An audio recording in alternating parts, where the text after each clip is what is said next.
ओम श्रीमद्भगवत गीता प्रथम अध्याय श्लोक 41 संपूर्ण सारांश। अधर्माविभवात् कृष्ण प्रदुष्यन्ति कुलस्त्रियः स्त्रीषु दुष्टासु वाष्णेय जायते वर्णशंकरः। हे कृष्ण, अधर्म अधिक बढ़ीगले कुलर स्त्री माने दूषिता होई जाती। हे वाष्णेय, स्त्री माने दूषिता होईगले वर्ण संकर जात हुअन्ति। व्याख्या: अधर्माविभवात् कृष्ण प्रदुष्यन्ति कुलस्त्रियः। धर्म पालन कले अंतकरण शुद्ध हुए।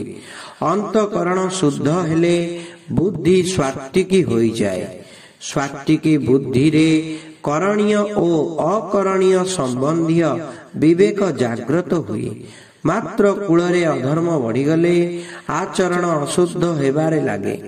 फलरे अंतकरण अशुद्ध होई जाए। अंतकरण अशुद्ध हेले बुद्धि तामसी होई जाए।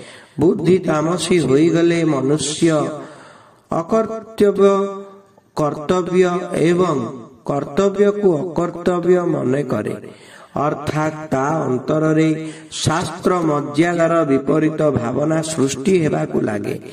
एही परी विपरीत बुद्धि जात हेले कुलर स्त्री माने दूषिता अर्थात व्यभिचारिणी होई जाती। स्त्रीषु दुष्टासु वाष्णेय जायते वर्ण संकरः।